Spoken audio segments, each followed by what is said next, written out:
स्वतंत्रता दिवस पर सब लोग को हार्दिक शुभकामनाएं। हम उन सभी वीरों शहीदों को नमन करते हैं जिनकी वजह से आज हम स्वतंत्र हुए और एक स्वतंत्र हवा में हम लोग सांस ले रहे हैं और आगे बढ़ रहे हैं। जीवीपंथ के सारे बच्चे को मैं एक बार बधाई दूंगी, चाहे वो एनसीसी के हों चाहे किसी भी फील्ड के हों, उन्होंने बहुत प्रोग्रेस की है और I am proud of all of student of GV Pant. तो एक बार अपने लिए खुद के लिए भी आप लोग ताली बजा लीजिए कि आप लोग बहुत प्रोग्रेस की है। एक बार मुझे तो कुछ बच्चों के नाम भी याद हो गए हैं जिन्होंने इस कॉलेज को बहुत आगे लेकर गए हैं, उसमें शमित फारूक और काफ़ी सारे बच्चे हैं।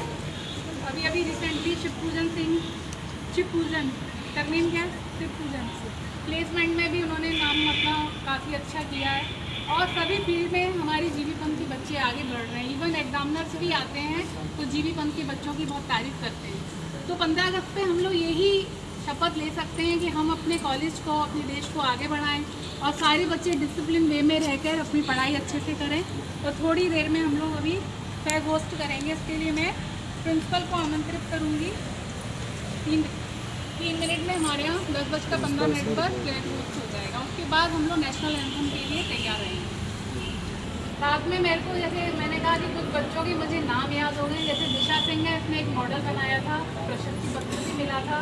तो आज हमारा कॉलेज उस ऊंचाई तक पहुंच चुका है कि बच्चे क्रिएटिव हो गए हैं हर फील्ड में, चाहे वो टेक्निकल हो, चाहे वो डिबेट हो, चाहे वो कल्चरल प्रोग्राम हो, एवरीथिंग हर फील्ड में बच्चे आगे हैं। एनसीसी के बच्चों ने भी बहुत अच्छा प्रदर्शन किया। हमारे जीवीपंथ के बच्चे बहुत डिवोटेड हैं और मैं बार बार बस यही मेरे मुंह से बात निकल रही है कि मैं बहुत गर्व फील करती हूँ।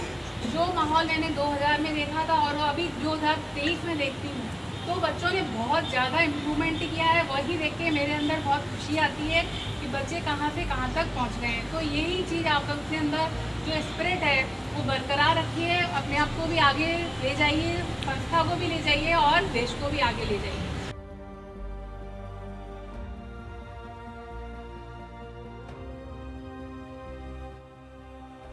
Now I am going to invite our principal to come forward and let both the flag.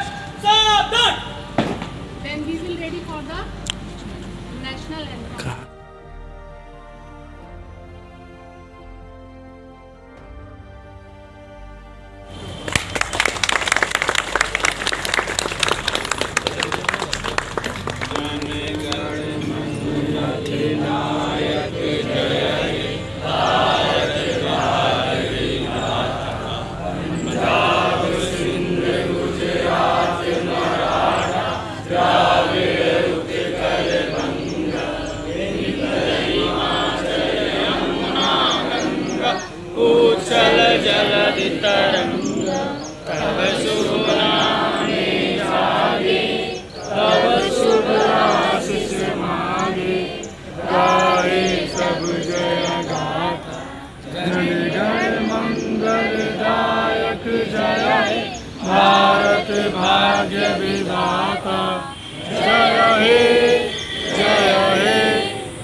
भवन पर उपस्थित समस्त शिक्षकगण, छात्र और छात्राएँ तथा बाहर से आए हुए सम्मानित गण लोग, ये हम सबसे पहले आप लोगों को 15 अगस्त की बहुत बहुत बधाइयाँ दे रहे हैं तथा उन वीर शहीदों को जो 15 अगस्त देश को स्वतंत्र कराने में अपना आहुति दी है, उनको नमन करते हैं।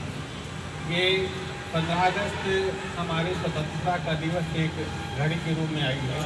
इससे हम लोग उपस्थित होकर के पुराने शहीदों को याद करते हैं जो इस देश को स्वतंत्र कराने में अपनी पूर्ण आहुति है। परंतु ये स्वतंत्रता की चिंगारी 15 अगस्त 1857 से शुरू हो गई थी और धीरे धीरे इस संघर्ष में लगभग 100 साल गुजर गए और आते आते 1947 में देश स्वतंत्र हुआ। इन देश स्वतंत्र होने में बहुत सारी घटनाएं घटी, जिसमें बहुत सारे आंदोलन हुए, पूरा देश एकजुट हुआ, सभी जाति धर्म छोड़ करके एक साथ सभी लोगों ने आंदोलन किए और ये 15 अगस्त क्रांति इसमें विशेष रूप थी। इसमें स्वयं में सबको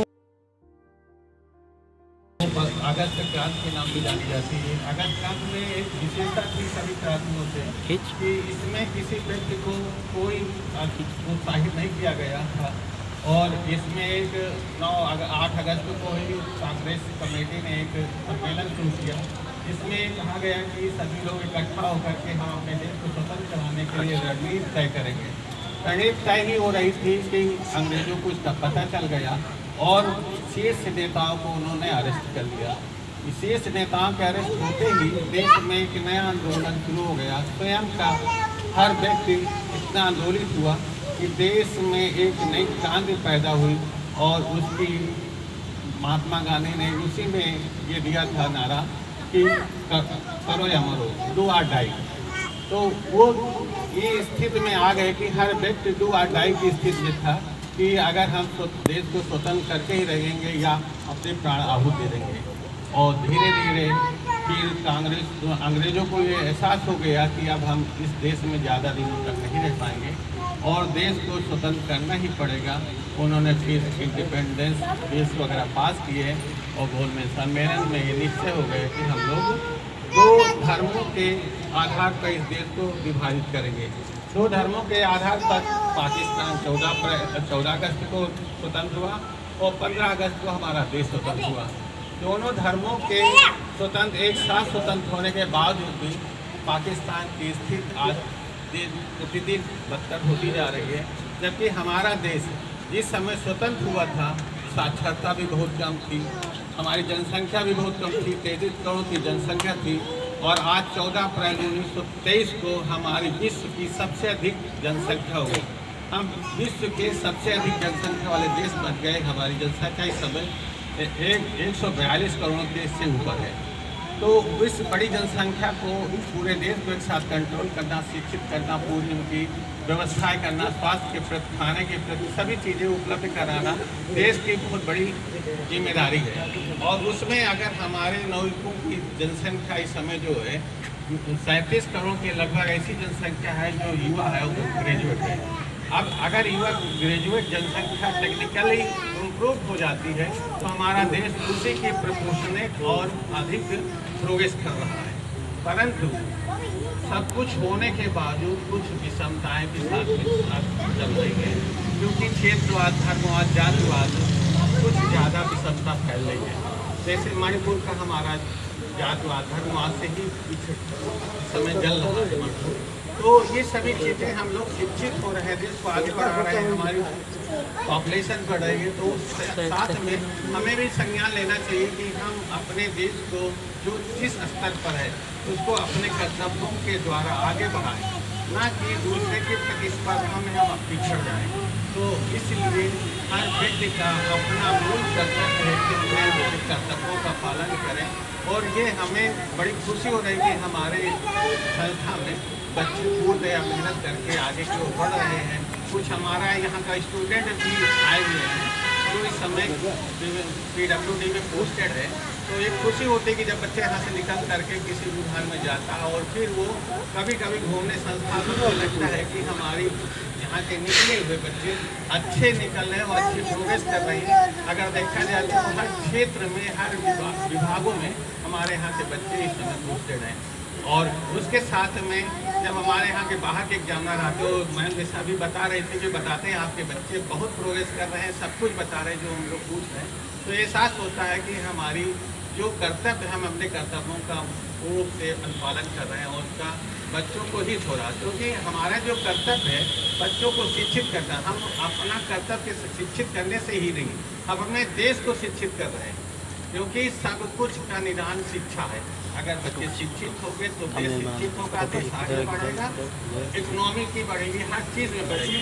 और इसी का है कि आज हमारे विश्व में ये देखिए, जो शोषित दलित तो कहलाते थे, वो ब्रिटेन के प्रधानमंत्री बने हुए। जिस देश का व्यक्ति शोषित और दलित कहलाता था, वो आज ब्रिटेन का प्रधानमंत्री है। अमेरिका की कमला हैरिस जो है वो राष्ट्रपति हैं। तो इससे शो हो रहा है कि हम अपने देश में प्रोग्रेस कर रहे हैं। और आज वाजपेयी जो किसी वो हमारा संविधान है, जो जिसकी वजह से हर व्यक्ति अपने समान अधिकारों के साथ में आगे बढ़ रहा है। तो ये हमें बहुत खुशी हो रही है। और प्रावधिक शिक्षा परिषद के द्वारा आपकी क्लासेस का भी शेड्यूल आ गया है कि कल से आपकी क्लासेस शुरू हो जाएंगी। अपने विभागाध्यक्षों से संपर्क करते हुए क्लासों को रन कराने में सहयोग प्रदान करें। इसके साथ साथ 15 अगस्त की पुनः एक बार बहुत बहुत शुभकामनाएं। धन्यवाद। किया जाएगा तो आप लोग लड्डू लेकर ही हॉस्टल की तरफ जाएंगे और इसके बाद फिर प्रोग्राम के समापन की मैं